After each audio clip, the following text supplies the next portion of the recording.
আসসালামু আলাইকুম। এভাবে সাকিব আল হাসানের হুট করে চলে যাওয়া হয়তো মানুষজন একটু হলেও অবাক হয়েছে, কিন্তু সময় অনুযায়ী কাজ করতে কিন্তু সাকিব অনেক পারদর্শী, সেটার কিন্তু প্রমাণ দিলেন এই টি-20 এবং টেস্ট থেকে অবসর নিয়ে। তবে টি-20 থেকে অবসর না নিলেও পারতেন সাকিব আল হাসান। টি-20তে কিন্তু অনেক কিছু দেওয়ার মতো এখনও তার ক্যাপাসিটি রয়েছে। তবে তারপরও যেহেতু এটা ব্যক্তিগত সিদ্ধান্ত, তবে এইরকম সাকিব আল হাসানরা চলে গেলে সেই সাকিব আল হাসানদের শূন্য স্থান পূরণ হবে কি এত সহজে? এই সাকিব আল হাসান কি ফিরতে পারবেন নতুন এক সাকিব আল হাসান হয়ে?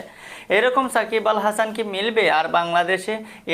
এই সাকিব আল হাসান সেই সাকিব আল হাসান, যেই সাকিব আল হাসানই বাংলাদেশের ক্রিকেটকে অনেক উপরে নিয়ে গিয়েছেন। এক সময় যখন বাংলাদেশ ক্রিকেটের একমাত্র ব্র্যান্ড বলতে হবে এই সাকিব আল হাসানকেই ধরা হয়। মোহাম্মদ আশরাফুলের পরবর্তী যুগে কিন্তু আমরা সাকিব আল হাসানকেই চিনেছি। সাকিব আল হাসানের মাধ্যমেই কিন্তু ক্রিকেটে পরিচিতি পেয়েছে বাংলাদেশ।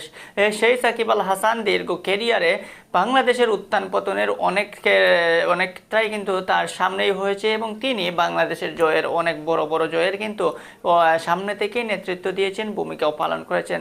2 টার্মের ক্যাপ্টেন্সি করেছেন। দীর্ঘ তার টেস্ট ক্যারিয়ার, দীর্ঘ টি-20 ক্যারিয়ার, 129টার মতো টি-20 খেলেছেন। রয়েছে আইপিএল খেলার অভিজ্ঞতা, Big Bash, country, CPL, LPL, PSL, যাই বলেন না কেন সাকিব আল হাসান বিশ্ব ক্রিকেটে সবসময় বাংলাদেশের নামটা উঁচু রেখেছেন। হুট করে এভাবে তিনি চলে যাচ্ছেন, তার হয়তো তিনি বুঝে গেছেন যে তার আসলে ফিউচারে দেওয়ার মতো তেমন আর কিছু নাই। রিসেন্টলি তার পারফরমেন্স তেমন একটা দাঁড়ালো না হলেও এই সাকিব আল হাসান কিন্তু ছায়া হয়ে থাকতে পারতেন বাংলাদেশ ক্রিকেটে। এবং তার পারফরমেন্স যদি আপনি দেখেন, যদিও ব্যাট হাতে তেমন পারফরমেন্স করতে পারছেন না, বল হাতে কিন্তু তিনি পারফরমেন্স করে যাচ্ছেন। রিসেন্টলি টেস্টে তার পারফরমেন্স আপনি ইন্ডিয়ার সাথে খারাপ গেছে, বোলিংয়ে ইনজুরির কারণে ঠিকঠাক বল করতে পারেন নাই। বেশিরভাগ বল কিন্তু মেহেদী হাসান মিরাজি করে গেছেন। ব্যাটে কিছুটা হলেও ছন্দ ফিরে পেয়ে যাচ্ছিলেন, এইরকম অবস্থা এই ভারতের সাথে ছিল। সেই অবস্থা থেকে সাকিব আল হাসান দ্বিতীয় টেস্ট খেলাতে নামার আগেই হাসি মুখে এসে বলে দিলেন টি-20 ক্যারিয়ারটা তার বোধহয় শেষ হয়ে গেছে বিশ্বকাপে লাস্ট টি-20 খেলেছেন আফগানিস্তানের সাথে। তবে কি সেই টি-20টাই সাকিব আল হাসানের শেষ? 2007-এ 2007 থেকে অভিষেক হয়েছিল টি-20তে, 7 থেকে আর 24-এ এসে এভাবে চলে যেতে হচ্ছে এই নক্ষত্ররা আসে চলে যায়। এক সময় সচিন লারারাও চলে গেছে, আমাদের সাকিব আল হাসানরাও চলে যাচ্ছে। তবে তাদের ব্যাকআপ, তাদের পরবর্তী প্রজন্ম কি তৈরি হয়ে আছে সাকিবের জায়গা পূরণ করতে?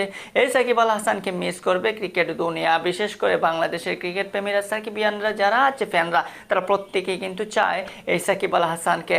আমিও ভাবতে টি-20 থেকে অবসর কথা শুনে কিছুটা অবাক হয়েছি, কারণ টি-20তে চাইলে কিন্তু সাকিব আল হাসান আরও কিছুদিন দিতে পারতেন সার্ভিস। তার ইন্টেলিজেন্স, বোলিং, তার বুদ্ধিদীপ্ত টি-20 ব্যাটিং, এগুলো কিন্তু কাজে লাগতে পারতো। টেস্ট একটা কষ্টের খেলা, দীর্ঘ একটা খেলা, সেখানে হয়তো সাকিব আল হাসানের টেস্টে সেই কুরদারা বোলিং বা সেই লেভেলের এনার্জি এই মুহূর্তে নাই। তবুও কিন্তু সাকিব আল হাসান চেষ্টা করেন তার সর্বোচ্চটা দিতে টেস্ট খেলতে, যেমনটা আমরা ভারতের সাথে দেখেছি তার সর্বোচ্চতা দেওয়ার চেষ্টা করছেন। এবং আগামীতে তিনি বাংলাদেশের মাটিতে সাউথ আফ্রিকার সাথে টেস্ট খেলেই অবসরে যেতে চান। তবে সেটা নির্ভর করছে বাংলাদেশের রাজনৈতিক পরিস্থিতির উপর, কারণ তার উপরে রয়েছে মামলা। এখন বাংলাদেশ ক্রিকেট বোর্ড এটার কি সমাধান করবে? সাকিব আল হাসান কি দেশে আসতে পারবেন? আসলে কি ফেরত যেতে পারবেন? সেই সকল বিষয়ের উপর নির্ভর করছে সাউথ আফ্রিকার সাথে টেস্ট খেলা মিরপুরের মাঠে।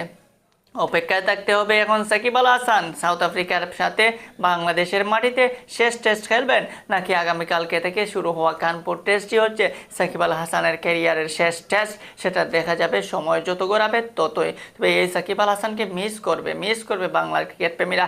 এই সাকিব আল হাসান সেই 2006 থেকে টেস্ট অভিষেক হওয়ার পর থেকে বাংলাদেশের অন্যতম একটা কান্ডারি হয়েছিলেন। সাথে টি-20 অভিষেক হওয়ার পর থেকেই তিনি বাংলাদেশের সবসময় সামনে থেকে নেতৃত্ব দিয়েছেন। টি-20 ক্রিকেট একমাত্র ব্র্যান্ড অ্যাম্বাসেডর। আইপিএলের টানা খেলে গেছেন, আইপিএলের কলকাতার হয়ে চ্যাম্পিয়ন হয়েছেন, সানরাইজ হায়দ্রাবাদের হয়ে খেলেছেন। এই সাকিব আল হাসানকে কেমনি মানুষ এত সহজে ভুলে যাবে?